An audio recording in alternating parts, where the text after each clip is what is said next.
atletismo, o corpo que temos ou o que somos. Nossa, Newton, o que é isso? Não é difícil, mas eu peço para vocês atenção porque remete a uma reflexão sobre essa temática. Avançando aqui, identificar e discutir com embasamento o corpo no atletismo como ator de superação sobre essa relação corpo e mente. Newton, corpo e mente, mas não é só correr, não é só saltar, não é só arremessar, não. Atletismo é mais do que isso. Então, nesse momento nós vamos explorar um pouquinho aqui a questão sobre a pessoa, né? Então essa imagem ali, espírito, mente, o corpo do atleta, mas não é o corpo físico. Além disso, nós temos que compreender essa relação, né? Corpo e mente, porque o atleta, o aluno precisa pensar, ele precisa saber quem ele é, qual é o seu limite, qual é o seu momento de superação.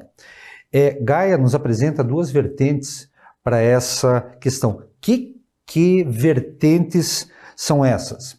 Nós temos aqui duas grandes vertentes bem simples.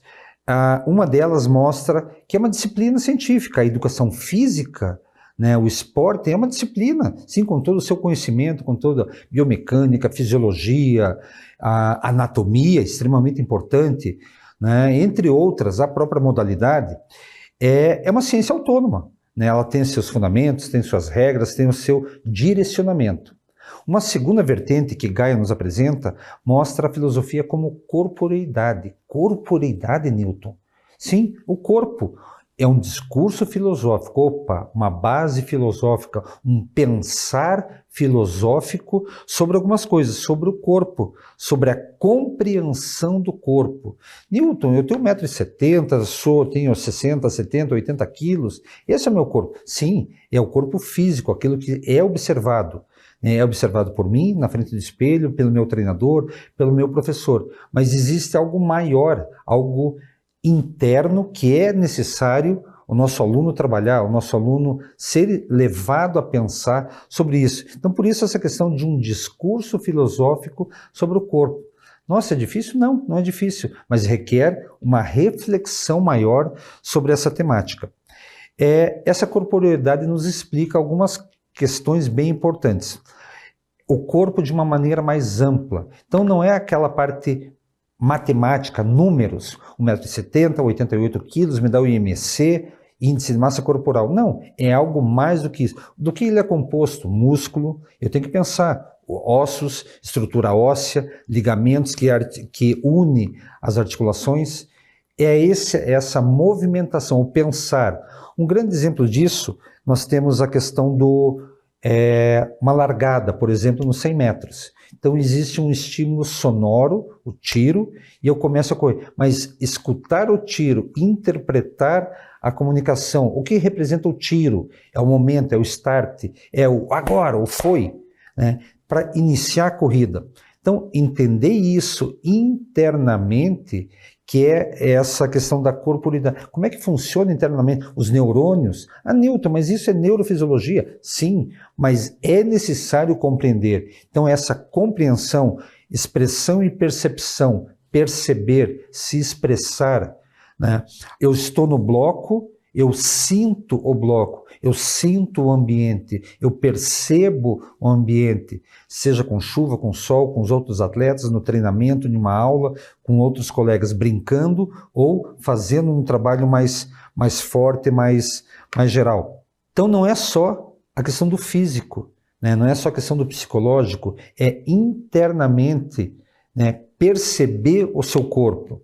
Então, esses autores, Comparin, Schneider, em 2004, nos apresentam como um corpo total presente no mundo.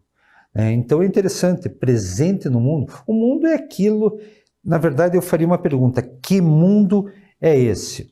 E com isso, esse mundo tem a ver com o seu ambiente, o seu habitat, aonde você está. Né? É a sua casa, é o seu clube, é numa competição, é numa pista, é na rua, em um parque, treinando. Esse é o seu mundo, que pode variar, ele é mutável. Ele muda conforme a situação, conforme o momento, ele vai trocando, ele vai se aprofundando, ele vai crescendo, pode diminuir. Por exemplo, uma lesão Um aluno fica machucado, um atleta se machuca, se lesiona, ele fica um tempo em casa. O seu mundo diminui, fica restrito, ele vai para um hospital, talvez, né, no último caso. Então, esse mundo que estamos falando. Mas é algo bem simples de pensar. Nós temos ainda que essa compreensão passa pela... a busca pela compreensão. Esse é o nosso caminho, buscar a compreensão do corpo, os seus limites, as suas possibilidades. Será que eu consigo? Será que eu não consigo? Será que eu consigo saltar mais de 6 metros? Será que eu consigo? Qual é o meu limite na corrida? Será que eu vou conseguir baixar de 11 segundos? Será que eu vou conseguir correr uma maratona, 42 quilômetros? Será que eu conheço o meu limite? Será que eu sei o meu limite? Hoje um grande problema que nós vemos nos eventos esportivos abertos à comunidade, abertos à população, é essa questão do limite. Será que as pessoas conhecem o seu limite? Alguns entram sem conhecer o seu limite. E entram e fazem a prova colocando em risco, né, a sua própria vida. Eu nunca treinei e vou correr uma maratona. Será que eu aguento? Será que eu sei que vou conseguir terminar e terminar bem? Não é terminar simplesmente. Terminar, uma grande maioria consegue. Mas terminam mal, vão ficar uma semana, 2, sem quase andar. Então, terminar e terminar bem. Essa é a questão de compreender os meus limites, as minhas possibilidades. E essa busca pela compreensão acompanha o homem desde que nós vimos algum momento passado, a questão da evolução da modalidade do atletismo, da pré-história. E essa compreensão acompanha o homem, né, o ser humano, desde essa época, né, os seus limites. Eu olho aqui uma pedra, olho outra pedra lá e eu tenho que saltar. Será que eu consigo? Será que eu tenho possibilidade? Então, essa corporeidade nos remete a isso, compreender o corpo, perceber, ver como ele se vê. Essa busca de entender como ele se vê. Não é difícil, Newton, isso é muito abstrato. Não deixa de ser, mas é importante que tentemos buscar isso.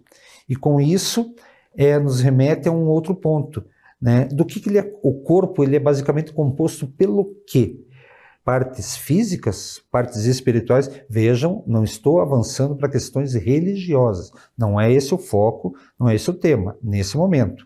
Tá? Mas será que não existe alguma parte espiritual, uma parte não palpável? Sim, e acredita-se que é a composição dessas partes, né, dessas duas partes, do físico e do espiritual, que nos compõe esse corpo que nós vemos ali na pista, na quadra, no momento da aula.